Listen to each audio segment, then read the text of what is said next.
Magandang umaga, nandito ako ngayon sa Los Baños, Laguna, kung saan makikita nyo sa aking lawaran. Ito yung lugar kung saan hinatulan ng kamatayan sa pamamagitan ng pagbitay ang nooy kilala noong pangalawang digmaang pangdaigdig na si General Yamashita noong February 23, 1946 sa edad na 60 years old. Dito siya binitay sa lugar.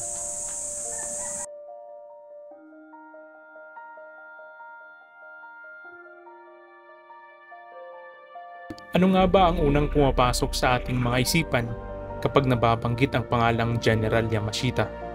Ito ba ay puno ng takot, pang-aapi, o mga gintong hanggang ngayon ay wala pang nagpapatunay kung nasaan ang mga ito? At ano nga ba ang nangyari kay General Yamashita noong siya ay sumuko sa mga Amerikano? Si Tomoyoki Yamashita ay isang general sa imperial ng mga Japanese Army noong ikalawang digmaang pangdaigdig. Pinangunahan ni Yamashita ang mga pwersang Hapones sa panahon ng pagsalakay sa Malaya at labanan sa Singapore sa loob ng 70 days. Dito siya ay binansagang the Tiger of Malaya at humantong sa British Prime Minister na si Winston Churchill na tinawag ang kahiyahiyang pagbagsak ng Singapore sa Japan ang pinakamasamang sakuna at pinakamalaking pagsuko sa kasaysayan ng military ng Britanya. Si Yamashita itinalaga sa Pilipinas mula sa mga sumusulong na kaalyado pagkaraan ng digmaan. Bagamat hindi niya napigilan ang pagsulong ng nakatataas na puwersa ng Allied sa kabila ng lumiliit na mga supply at aksyong gerilya ng Allied.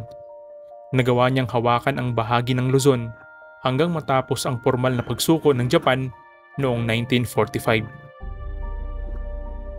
Pagkatapos ng digmaan, si Yamashita ay nilitis para sa krimen sa digmaan na ginawa ng mga tropa sa ilalim ng kanyang pamumuno sa panahon ng mga Hapon sa Pilipinas noong 1944. Tinanggihan ni Yamashita na nag-utos sa mga krimeng iton sa digmaan at inanggi niya na may kaalaman sa mga nangyayari ang mga ito.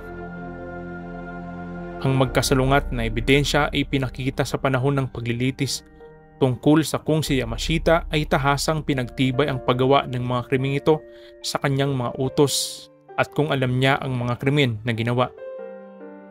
Mula October 29 hanggang December 7, 1945, nilitis ng Tribunal ng Military ng Amerika sa Maynila si General Yamashita para sa mga krimen sa digmaan na may kaugnayan sa massacre sa Maynila at maraming kalupitan sa Pilipinas laban sa mga sibilyan at mga bilanggo ng digmaan. Sa kalaunan, si Yamashita ay napatunayang nagkasala. Hinatulan siya ng kamatayan noong February 23, 1946 sa edad na 60 years old.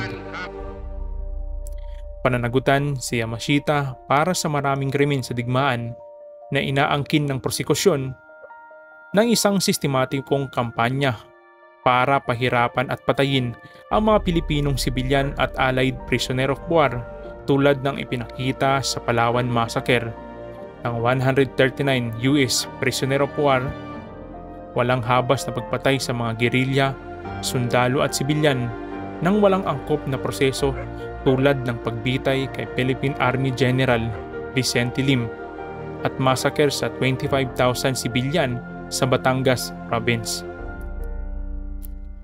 Para sa kanyang bahagi, itinanggi ni Yamashita na alam niya ang mga krimen na ginawa ng kanyang mga tauhan at sinabing marahas niyang parurusahan ang mga ito kung mayroon siyang kaalaman. Noong February 23, 1946, binitay si Yamashita sa Los Baños, Laguna Prison Camp, ngayon ay Barangay Timugan. Tapos umakyat sa 13 hakbang patungo sa Bitayan.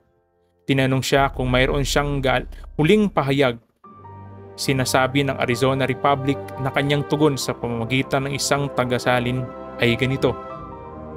Gaya nga ng sinabi ko sa Korte Suprema ng Maynila na ginawa ko ng buong kakayahan, kaya hindi ko ikinahihiya sa harap ng Diyos ang ginawa ko noong namatay ako. Ngunit kung sasabihin mo sa akin na wala kang anumang kakayahan na mamuno sa hukbong Hapones, hindi ko dapat sabihin para dito dahil ito ay aking sariling kalikasan. Ngayon, Ang aming paglilitis sa kriminal sa digmaan ay nasa ilalim ng iyong kaibaitan at tama. Alam ko na ang lahat ng iyong mga gawaing military sa Amerika at Amerikano ay laging magparaya at nararapat na paghatol. Hindi ko malilimutan kahit man ako ay mamatay ang iyong mga opisyalis na may magandang pakikitungo sa akin noong ako ay inimbestigahan sa korte ng Maynila. I'll pray the God bless them. Marami ang mga pang-aabuso sa panahon ng mga Hapones. Mga kababaihan, mga sibilyan at mga kabataang naapektuhan ng kanilang pananakop. Sa pagkamatay ni General Yamashita, nakuha na kaya ng mga biktima ang kanilang hustisya? O sa hanggang ngayon ay isang masalimuot pa rin na ang mga pangyayarin na kailanman naging isang bangungot sa mga Pilipino. Ako si Ata, ito ang Kalakaw TV. Maraming salamat at mag-ingat tayong lahat.